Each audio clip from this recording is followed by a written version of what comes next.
রাব্বুল আলামিন বলেন, ও দুনিয়ার মানুষেরা, আমার মৃত্যু থেকে তোমরা বাঁচতে পারবে না। এই মৃত্যুর যন্ত্রণা যদি একটু লাঘব করতে চাও, মৃত্যু নামক মামলাটা যদি একটু সহজ করতে চাও, আমার কোরআন থেকে শিক্ষা নিতে হবে, আমার কোরআনুল কারীমটাকে তোমাদের মেনে নিতে হবে। সম্মানিত ভাইরা আমার, আমি আপনাদের কাছে জানতে চাই, মৃত্যুর হাত থেকে বাঁচানো কখনো কোনো মানুষের পক্ষে সম্ভব আছে নাকি? জোরে বলেন, আছে নাকি? এই জন্য মহাবীর আলেকজান্ডার ডাক দিয়ে বলেছিল, আমার সেনাপতি, আমি এই দুনিয়ায় চিরদিন বেঁচে থাকবো না। আমি যেই দিন দুনিয়া থেকে বিদায় নিয়ে চলে যাব, আমার তিনটা ইচ্ছা তোমরা পূরণ করবে। সেনাপতি ডাক দিয়ে বলেন, ও মহাবীর আলেকজান্ডার, আপনার কি ইচ্ছা পূরণ করতে হবে আপনি একটু বলে দেন। মহাবীর ডাক দিয়ে বলে, ও সেনাপতি, আমার তিনটা ইচ্ছার এক নাম্বার ইচ্ছা হচ্ছে, আমি যেই দিন মারা যাব, আমার আত্মীয় স্বজনেরা আমার লাশটা বহন করে কবরের দিকে নিয়ে যেতে চাইবে না। না না, তোমরা কখনো আমার আত্মীয় স্বজন দ্বারা আমার লাশটা কবরের দিকে নিয়ে যাবে না। আমি চাই আমার এই রাষ্ট্রের ভিতরে শ্রেষ্ঠ 4 জন ডাক্তার রয়েছে, এই শ্রেষ্ঠ 4 জন ডাক্তারের কাঁধে উঠে আমার লাশটা যেন কবরের দিকে নিয়ে যাওয়া হয়।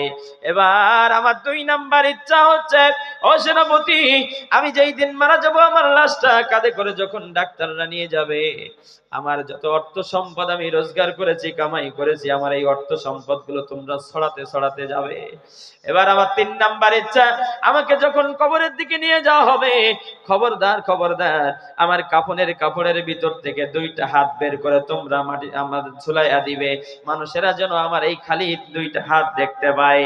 এবার আমার ভাইরা, সেনাপতি ডাক দিয়ে বলে, ও মহাবীর, আপনি অনেক ক্ষমতার মালিক, অনেক ধন সম্পদের মালিক, এমন 3টা উদ্ভট মার্কা ইচ্ছার কথা আপনি কেন বললেন, একটু ব্যাখ্যা করুন।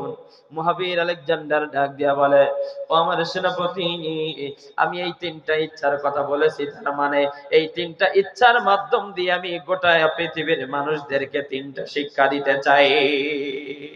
সুবহানাল্লাহ বলেন না? তুমি আছো হৃদয়ের গভীরে, ভুলবো তোমায় বলো কি করে। তুমি আছো হৃদয়ের গভীরে, ভুলবো তোমায় বলো কি করে। দেখি নাই কোনদিন তোমারে, দেখি নাই তোমারে কোনদিন, তবু আছো স্মরণে অমলি, প্রেমেরই ভুবনে তোমারি বিরহ ব্যথায়, নিশীতের শেফালিরা ঝরে। তুমি আছো হৃদয়ের গভীরে, ভুলবো তোমায় বলো কি করে। মহাবীর আলেকজান্ডার ডাক দিয়ে বলে, ও সেনাপতি, আমার এই 3টা ইচ্ছা তোমরা পূরণ করবে।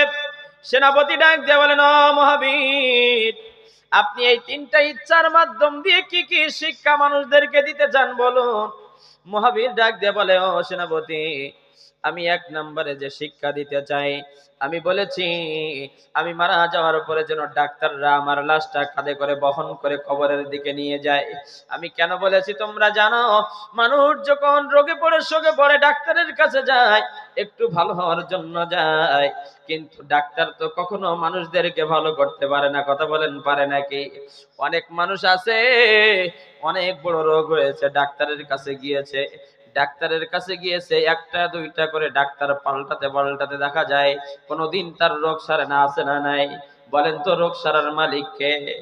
এবার ডাক্তার বাদ দিতে দিতে হঠাৎ করে এক কবিরাজের সাথে দেখা, কবিরাজ হঠাৎ করে গাছরা একটা ঔষধ দিয়ে দিয়েছে, অথবা একজন আল্লাহর ওলির কাছে গিয়েছে, একটা তাবিজ দিয়েছে, তার ওই বড় রোগ ভালো হয়ে গেছে। আছে না নাই? বলেন তো, বাঁচানোর মালিক কে? আমার সেনাপতি, দুনিয়ার মানুষ যখন ডাক্তারের কাছ থেকে প্রেসক্রিপশন নিয়ে ঔষধ নিয়ে ভক্ষণ করে, তার যদি রোগ সেরে যায়, তখন আর আল্লাহর কথা আর মনে থাকে না। গল্প করে মানুষের সাথে যে, না, অমুক ডাক্তার না থাকলে আমি জীবনে বাঁচতে পারতাম না। কথা কোন ঠিক না বে ঠিক? এমন মানুষ আপনাদের সমাজে মনে হয় নেই। ডাক্তার না থাকলে বাঁচতে পারতাম না। আজকে আমি ডাক্তারের কাঁধে উঠে কবরের দিকে যেতে চাই, তার কারণ কি জানো? অন্তত পক্ষে মানুষেরা যেন আমার এই ডাক্তারের কাঁধে আমার লাশটা দেখে মনে মনে ভাবে না জীবনে ডাক্তার মানুষদেরকে বাঁচাতে পারে না। যদি বাঁচাতে পারতো তাহলে মহাবীর আলেকজান্ডার কোনোদিন মরতো না। আমার ভাইরা, এই কথা স্মরণ করে মানুষেরা যেন শিক্ষা গ্রহণ করে, মানুষেরা যেন মৃত্যুর কথা স্মরণ করে একটা বার আল্লাহর দিকে ফিরে আসে। এই জন্য আমি তোমাদেরকে বললাম আমার লাশটা যেন ডাক্তাররা বহন করে। আমার 2 নাম্বার ইচ্ছার কথা বললাম, ও সেনাপতি, আমার লাশটা যখন তোমরা কবরের দিকে নিয়ে যাবে, তোমরা আমার অর্থ সম্পদ গুলো ছড়াতে ছড়াতে নিয়ে যাবে। কেন বললাম তোমরা জানো না? ও সেনাপতি, এই দুনিয়াতে আসার পরে এই ধন সম্পদের জন্য জীবনের সময়টুকু সব ব্যয় করে দিয়েছি। এই ধন সম্পদ আমি অর্জন করেছি, আমি যেই দিন মারা যাব ওই ধন সম্পদ আমাদের কোনো কাজে আসবে না। বিশাল সম্পদের মালিক, বিশাল ক্ষমতার মালিক, কিন্তু দেখা গেছে কয়েকদিন পরে তার ওই বিশাল সম্পদ আর অর্থ সম্পদ আর ক্ষমতা তুই এসে চিরজীবনের জন্য মাটিতে ঘুমিয়ে গেছে। আছে না নাই? আমার ভাইরা, মহাবীর আলেকজান্ডার ডাক দিয়ে বলে, আমার এই অর্থ সম্পদ গুলো আমার লাশের পিছনে পিছনে ছড়াবা। মানুষেরা যেন বুঝে নেয় না এই অর্থ সম্পদের কারণে জীবনের সব সময় ব্যয় করে কোনো লাভ নাই। একটাবার মৃত্যুর কথা স্মরণ করে আমার আল্লাহ রব্বুল আলামিনের কোরআন অনুযায়ী আমাদের সময়টা ব্যয় করার দরকার। আছে না নাই? আমার 3 নাম্বার ইচ্ছা, আমি বলেছি আমার লাশটা যখন তোমরা নিয়ে যাবে, তোমরা কাপড়ের ভিতর থেকে আমার 2টা হাত তোমরা ঝুলাইয়া দেবে। মানুষেরা যেন আমার 2টা হাত দেখতে পায়। সেনাপতি বলে, কেন কেন কেন? বলে, আমি এই জন্য করতে চেয়েছি। ও সেনাপতি, আমি যখন দুনিয়াতে এসেছিলাম আমার ডান হাত ছিল শূন্য, আমার বাম হাত ছিল শূন্য।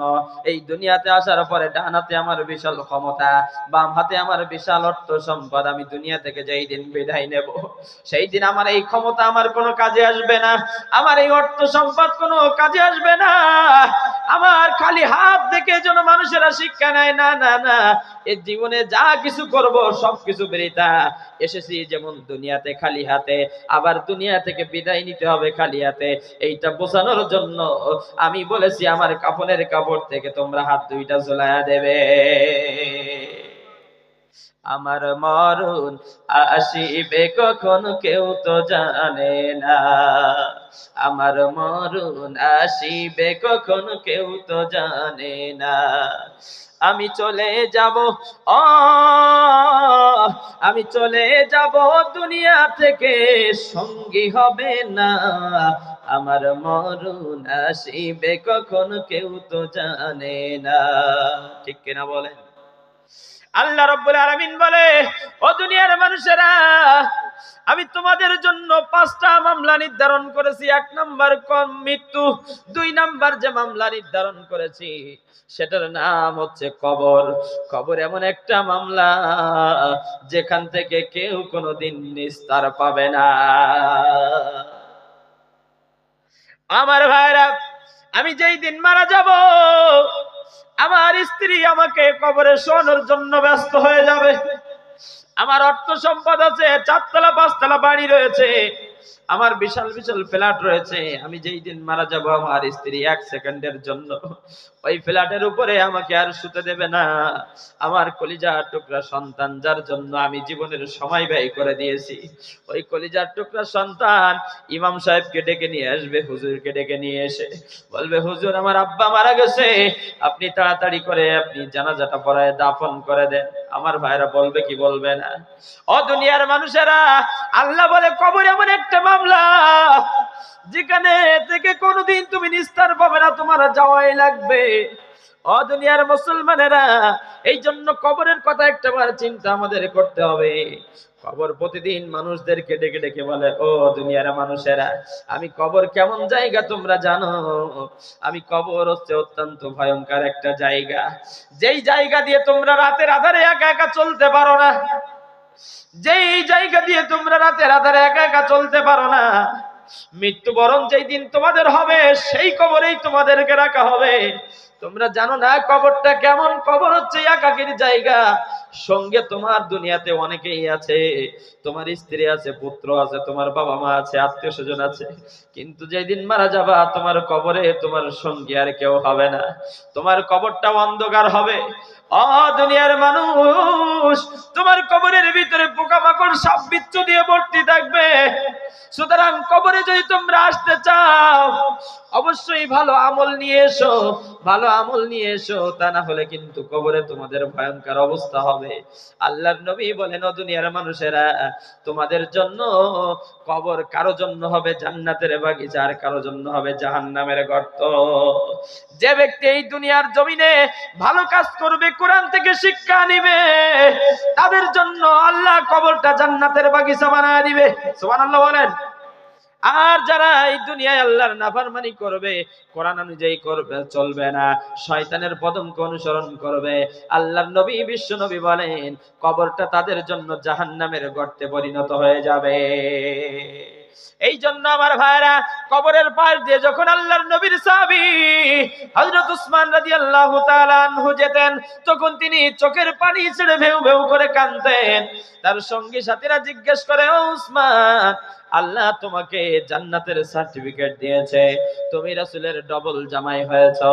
ও উসমান, তুমি রাসূলের সাহাবী, কিন্তু তোমার সামনে যখন কোরআন হাদিস থেকে বয়ান করা হয়, আল্লাহর জাহান্নামের শাস্তির বয়ান যখন করা হয়, তুমি এমন করে কাঁদো না, তোমার চোখের পানি আসে না।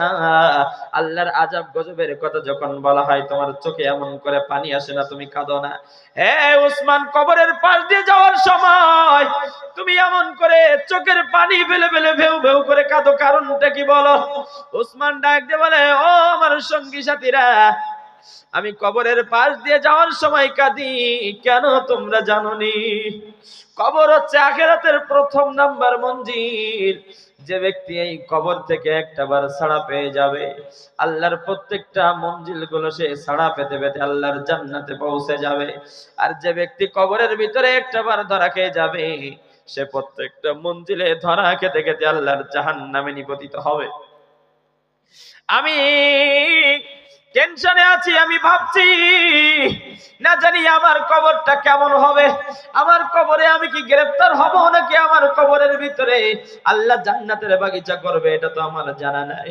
তাই আমি যখন কবরের পাশ দিয়ে যাই, কবরের কথা চিন্তা করে আমার চোখের পানি বের হয়ে আসে, আমার চোখের পানি বের হয়, আমি কান্দি। এবার সঙ্গী সাথীরা বলে, ও উসমান, কেঁদো না, কেঁদো না, আল্লাহ রাব্বুল আলামিন তোমাকে মর্যাদা দান করেছেন, তোমার কাঁদতে হবে না। অবশ্যই আল্লাহ রাব্বুল আলামিন তোমার কবরের ভিতরে জান্নাতের বাগিচা বানায়া দিবে। সম্মানিত ভাইরা আমার, এই কবরের চিন্তা করে সাহাবায়ে কেরামরা কেঁদেছে। একটাবার আমাদের চিন্তা হয় না কবরের কথা, একটাবার কবরের কথা মনে হয় না, কবরের কথা অনুযায়ী আমাদের মনে হয় না, কবরের কথা স্মরণ করে আমরা একটাবার চোখের পানি ফেলে কাঁদি না। ওই কবরের ভিতরে কেমন করে থাকবো? ও দুনিয়ার মানুষেরা, কেমন করে ওই কবরে আমরা থাকবো?